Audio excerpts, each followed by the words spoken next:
Think India is just about Bollywood and curry? Wait until you find out there's a village where people worship rats as gods, a law that makes it illegal to die in one specific place, and a tribe where children are literally born into debt. You won't believe what we're about to uncover about the world's most mysterious democracy. Number 15. India has a temple where 20,000 rats are worshipped as holy beings and drinking their leftover milk is considered a blessing. Welcome to Karni Mata Temple in Rajasthan, where the floor moves like a living carpet because it's covered with thousands of sacred rats called Kaabas. You heard right, these aren't pest problems, they're literally divine beings according to local belief. Devotees travel hundreds of miles to feed these rats sweets and milk, then drink the same milk the rats have touched as prasad, believing it brings good fortune. The temple employs full-time rat caretakers who earn $200 monthly just to maintain proper rat hygiene. Here's the kicker. If you accidentally kill one of these rats, you must replace it with a solid gold rat of equal weight. A single golden rat replica costs around $1,500, making this possibly the world's most expensive pest control policy. Western tourists often faint from the smell and sight, but locals consider spotting a rare white rat among the brown ones as winning the spiritual lottery. The temple receives over 600,000 visitors annually, generating $2 million in donations, proving that rat worship is serious business in Rajasthan. Number 14. There's an Indian law that makes it completely illegal to die in the holy city of Varanasi, with families facing massive fines and social exile if someone passes away there. Sounds unbelievable, but this 400-year-old regulation still governs one of India's most sacred cities. The law exists because Hindus believe dying in Varanasi guarantees instant moksha, liberation from the cycle of rebirth, creating a massive influx of terminally ill people. When someone appears close to death, families must immediately transport them across the Ganges River to the opposite bank, technically outside city limits. Ambulance services charge triple rates, around $150 per trip, knowing families have no choice but to pay. Here's the scary part. If someone dies within city boundaries, the family faces a $5,000 fine plus complete ostracization from their community. Professional death watchers patrol hotels and ashrams, earning $50 daily to identify dying people and alert authorities. The irony? Varanasi is simultaneously considered the best place to die spiritually but the worst place legally. This creates a bizarre economy where death tourism brings in $50 million annually, while the death police enforce one of the world's strangest mortality laws.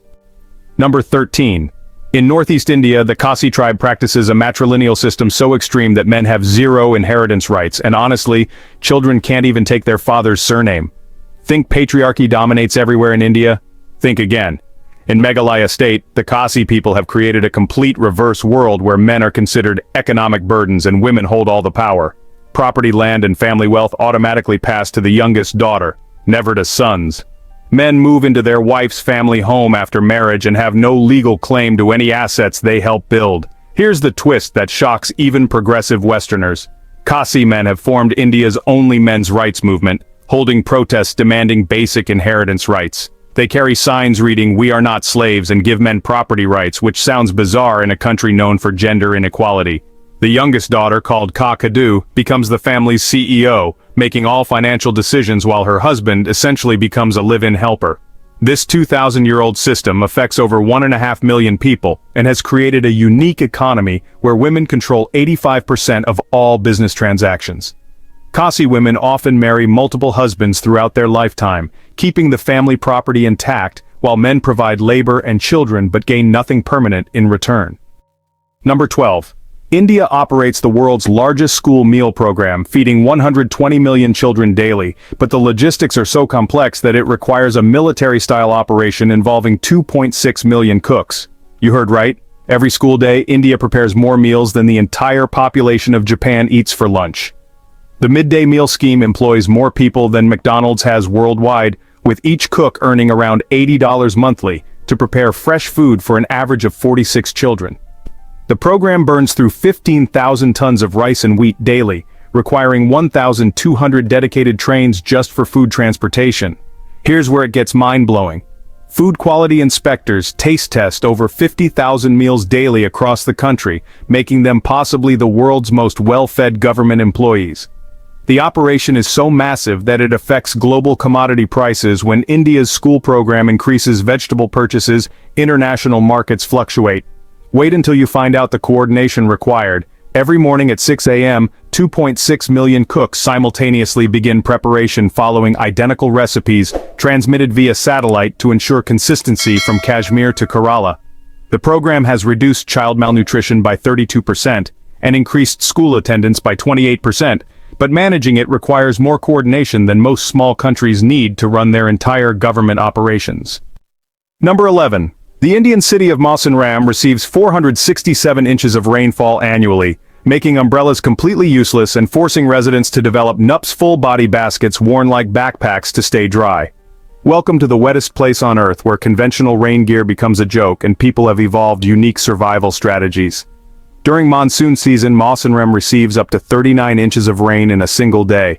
That's more water than Nevada gets in an entire year. Residents don't own umbrellas because the rainfall is too horizontal and powerful, instead, wearing traditional NUPS made from bamboo and banana leaves that cover their entire body like a walking tent. You won't believe this. Local children learn to swim before they learn to walk because flash floods can rise 6 feet in 30 minutes.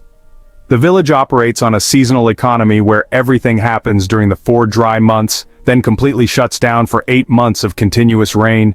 Farmers harvest enough rice during the brief growing season to feed their families year-round, storing grain in elevated bamboo structures 15 feet above ground. Here's the kicker. Tourism is impossible because hotels would flood daily, making Mawsynram the only place on Earth too wet for visitors.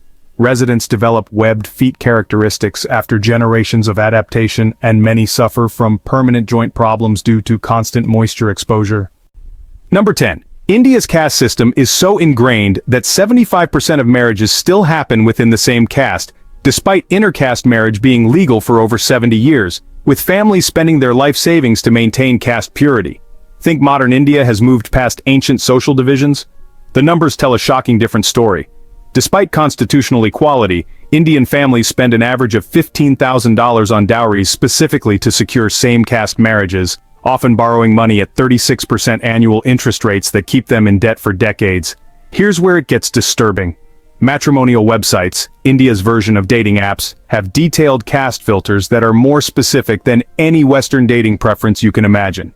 Parents begin saving for their children's same-caste marriage from birth, with middle-class families allocating 40% of their lifetime income toward this single event. The pressure is so intense that over 12,000 people annually change their legal caste through fraudulent certificates to access better marriage prospects or government benefits. Wait until you find out about caste detectives, private investigators hired by families to verify potential marriage partners' caste authenticity, earning $200 per investigation. Intercaste couples face honor killings with 300 documented murders annually, making Romeo and Juliet seem like a happy story. Even educated, wealthy Indians living in major cities maintain caste preferences, with 68% of Indian software engineers marrying within their caste despite working in the most globalized industry. The system is so persistent that after 7 decades of legal equality, social equality remains a distant dream, creating a parallel economy worth $50 billion annually just to maintain ancient divisions. Number 9. Indian Railways employs 1.4 million people, making it the world's largest civilian employer. But the system is so overcrowded that professional train pushers earn $300 monthly just to physically shove passengers into cars during rush hour. Sounds unbelievable, but every morning in Mumbai, uniformed railway employees called super dense crushers literally push human beings into train cars like items in a suitcase. The suburban trains carry 7.5 million passengers daily in cars designed for 1,700 people, but regularly packed with 4,500. That's 265% overcapacity, making sardine cans seem honestly pretty spacious. Here's the scary part. 8 to 10 people die daily just from falling off overcrowded trains, making train commuting statistically more dangerous than motorcycle racing.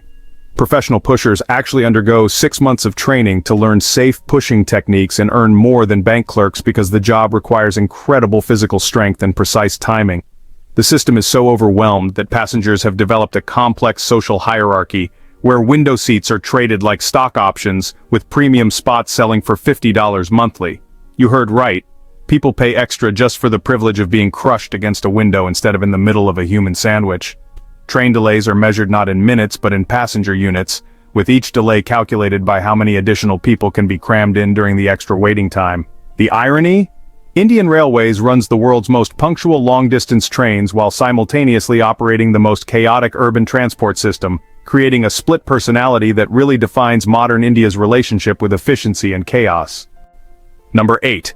The Indian state of Goa has a unique Portuguese-era law that makes it completely legal to have multiple wives, but only if you're Hindu and married before 1961, creating a bizarre grandfather clause for polygamy. Think India has uniform marriage laws? Welcome to the legal time warp that is Goa, where colonial history created the strangest marriage loophole in modern democracy.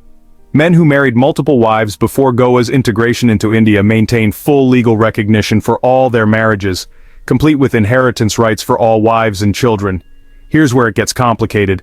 These polygamous families receive multiple government benefits because each wife is considered a separate household for subsidy purposes, essentially rewarding polygamy financially.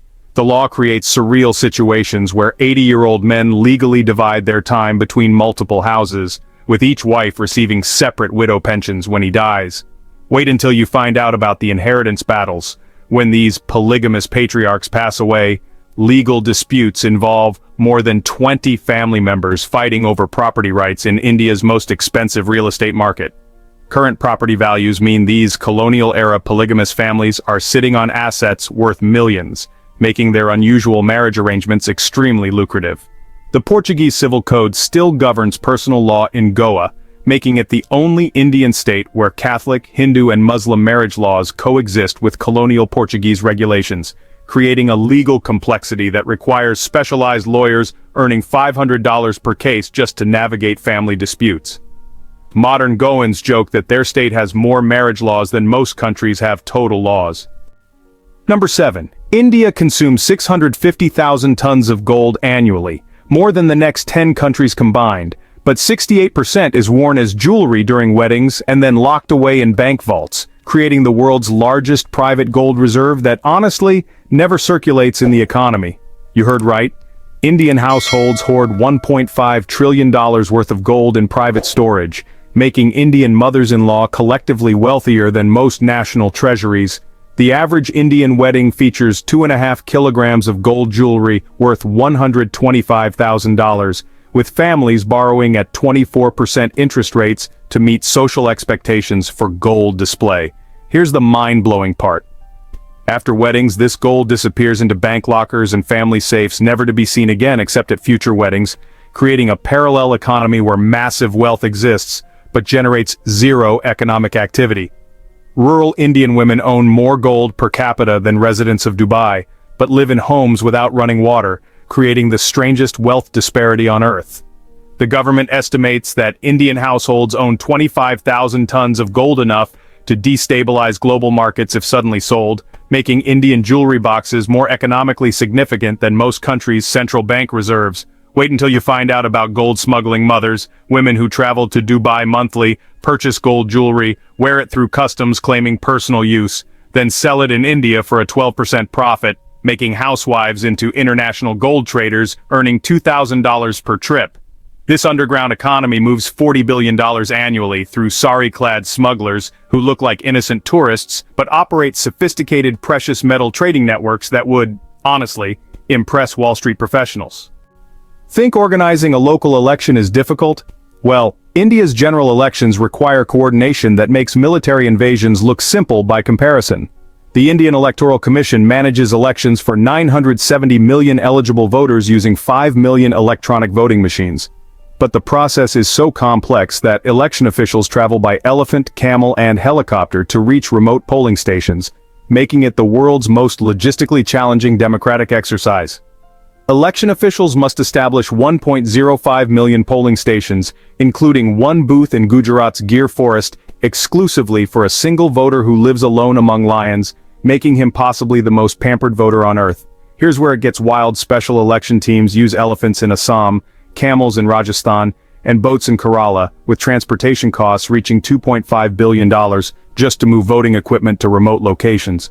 The Election Commission employs 15 million temporary workers for 6 weeks, creating India's largest short-term employment program and temporarily making it the world's biggest employer. Wait until you find out about the security measures. 2.7 million security personnel guard voting machines, with some polling stations in conflict zones requiring helicopter deployment costing $50,000 per location. The electronic voting machines are so secure that they operate without internet connection, are tamper-proof, and cost $400 each. But the real magic happens in the counting process, where 5 million machines across 4,000 cities simultaneously tabulate results in 18 different languages. One polling station in Himachal Pradesh sits at 15,256 feet altitude, making it higher than most commercial airplanes fly, where officials suffer altitude sickness while ensuring democratic participation for 12 voters who live above the clouds.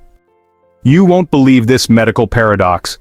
The country that manufactures medicines for half the world simultaneously operates the largest traditional medicine system on Earth, with 750,000 registered Ayurvedic practitioners treating 500 million patients annually using 5,000-year-old formulations. Indian pharmaceutical companies export $25 billion worth of generic drugs yearly, making life-saving treatments affordable globally, while domestic patients spend $12 billion annually on traditional medicines made from herbs, minerals, and animal products that have zero clinical trials. Here's the shocking part. Top Indian hospitals employ both allopathic doctors with Western medical degrees and Ayurvedic Vaidyas who diagnose illnesses by examining pulse patterns and tongue colors, creating treatment plans that combine antibiotics with ancient herb combinations. The government's Ayush ministry officially promotes traditional medicine, spending $500 million annually on Ayurvedic research while simultaneously trying to modernize healthcare infrastructure. Wait until you find out about medical tourism. Foreigners travel to India not just for affordable surgery, but specifically for Ayurvedic treatments, with wellness centers earning $3 billion annually from patients seeking panchakarma detoxification and rasayana rejuvenation therapies that involve oil massages, herbal enemas, and meditation routines. The most surreal part? Indian medical students must study both systems, learning to prescribe antibiotics and analyze blood reports while also memorizing Sanskrit formulations and understanding doshas or body types, according to 2,000-year-old texts, making them possibly the most schizophrenic medical professionals on Earth who seamlessly switch between evidence-based medicine and ancient wisdom depending on patient preference and family pressure. India's IT sector generates $200 billion annually and employs 5 million people in ultra-modern tech parks, but 600 million Indians still practice open defecation, creating the bizarre reality where the same country that codes for Silicon Valley lacks basic sanitation infrastructure for 45% of its population. Think India's reputation as a tech powerhouse tells the complete story? Here's the jarring contrast that defines modern India. Bangalore techies earning $25,000 annually, write software for Fortune 500 companies during the day, then drive home past slums where families earn $2 daily and have never seen a toilet. The government launched the world's largest toilet building program, constructing 100 million toilets in 5 years at a cost of $20 billion, but cultural habits prove harder to change than infrastructure. Here's the disturbing reality. Many families with newly built toilets use them for storage while continuing to defecate in fields because they consider it more hygienic than using indoor facilities. The economic absurdity is staggering. India exports $150 billion in IT services while simultaneously losing $54 billion annually due to diseases caused by poor sanitation, making it profitable to code but expensive to poop safely. Wait until you find out about the toilet resistance movement, where rural communities actively oppose toilet construction, believing that indoor sanitation brings bad luck and preferring open-air relief as more natural and spiritually cleansing. Tech companies in Hyderabad and Pune employ millions in air-conditioned offices with state-of-the-art facilities, while their employees' domestic helpers live in communities without sewage systems, creating a parallel universe where artificial intelligence coexists with medieval sanitation practices. The most ironic part? Indian engineers design smart city solutions for international clients, while 163 million Indians still manually clean human waste as their primary occupation, making India simultaneously the most digitally advanced and sanitarily backward major economy in human history. The Indian arranged marriage system operates like a $40 billion annual industry, with professional matchmakers earning $50,000 yearly. But 95% of marriages are arranged between families who spend more money on wedding ceremonies than most people earn in their lifetime. creating a parallel economy where love is literally a luxury most cannot afford. Sounds medieval, but India's marriage market is actually a sophisticated economic system more complex than most stock exchanges, where family background, education, salary, and physical appearance are quantified into precise matrimonial portfolios. Professional matchmakers maintain databases of 50,000 plus eligible candidates, charging families $2,000 to $15,000 for premium matchmaking services that include background verification, horoscope matching, and caste compatibility analysis. Here's where it gets economically insane. The average Indian wedding costs $34,000 in a country where median annual income is $2,100, forcing families into debt for decades to maintain social status through elaborate ceremonies. The wedding industry employs 40 million people seasonally, making it larger than India's automobile sector, with specialized roles like professional wedding singers earning $500 per event and decorative horse trainers making $200 daily during wedding season. Wait until you find out about the dowry system's modern evolution. Despite being illegal, 95% of marriages involve gifts worth $8,000 to $50,000, disguised as voluntary presents but actually negotiated like business transactions with itemized lists, including motorcycles, gold jewelry, and cash payments. Matrimonial websites have revolutionized arranged marriages with detailed profiles specifying exact salary figures, skin color preferences, and family property ownership, making Tinder seem romantic by comparison. The most shocking part? This system works with a 97% marriage success rate and 1% divorce rate, suggesting that economic compatibility and family approval create more stable relationships than romantic love, challenging Western assumptions about marriage while generating more annual revenue than India's film industry, through an institution that treats weddings like IPO launches and marriages like corporate mergers. India operates 36 languages officially, and prints money in 17 different scripts, but Hindi speakers and English speakers often cannot communicate with each other despite living in the same country, creating linguistic barriers so extreme that internal translation services generate $2 billion annually, just to help Indians understand other Indians. You heard right.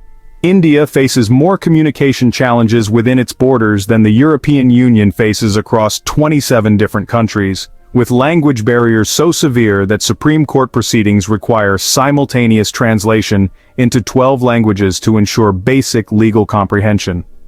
The constitutional complexity is mind-bending. Every government document must be published in multiple scripts, making India's bureaucracy the most linguistically expensive administrative system on earth, spending $800 million annually just on translation and multilingual printing. Here's the shocking reality most Indians won't admit. A software engineer from Chennai earning $30,000 yearly cannot communicate with a similarly educated banker from Mumbai without switching to English, their common foreign language, making them linguistic foreigners in their own homeland. The economic impact is staggering. Businesses lose $12 billion annually due to miscommunication, contract disputes, and cultural misunderstandings between different linguistic regions, with companies hiring full-time interpreters for internal meetings between Indian employees. Wait until you find out about the language police phenomenon. Several states have official language enforcement officers who fine businesses $200 for not displaying signs in the local script, creating a linguistic nationalism that makes regional commerce unnecessarily complicated.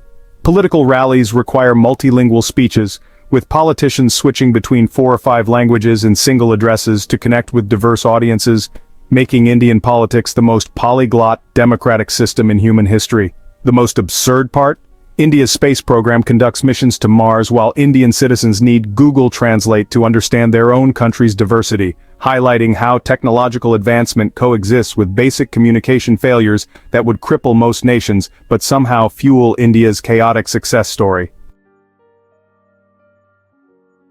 So, here's something wild.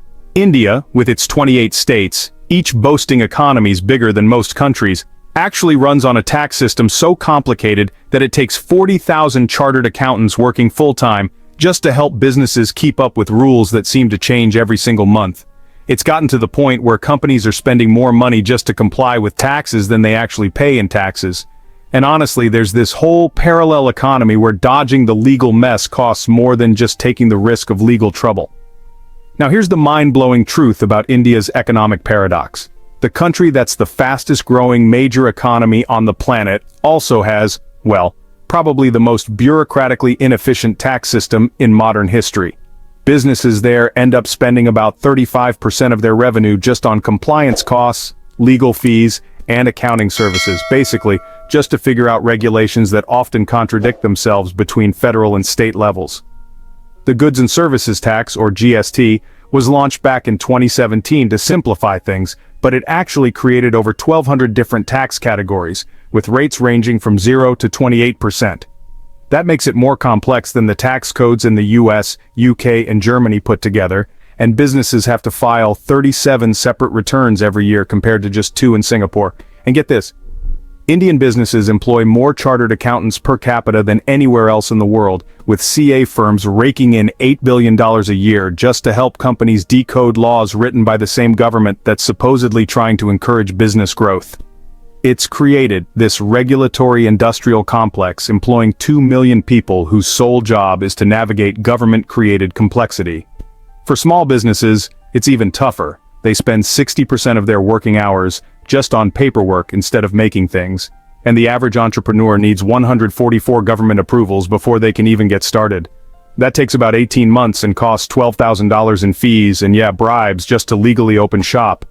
And wait until you hear how the informal economy reacts. 68% of Indian businesses operate partly or totally outside the legal system because, honestly, the cost of compliance just wipes out their profit margins. This has created a shadow economy worth $2.5 trillion, bigger than the GDP of most countries, where millions of entrepreneurs decide it's better to break the rules than drown in paperwork. And here's the ultimate irony. The government keeps launching digital initiatives to cut down on paperwork, but at the same time, they're creating new digital forms that ask for the same info in different formats. So modernization actually ends up increasing the bureaucratic burden, not reducing it. It just goes to show that in India, technological progress and administrative regression can totally coexist, making it the world's most successfully dysfunctional major economy. So, we've just uncovered some of India's most shocking contradictions. From rat temples to polygamy laws, from Mars missions to open defecation, from arranged marriages to linguistic chaos. Which one honestly shocked you the most? Have you ever experienced India's beautiful madness firsthand? Go ahead and subscribe now because next week we're diving into the dark secrets of China that, I promise, will completely change how you see the world's most mysterious superpower.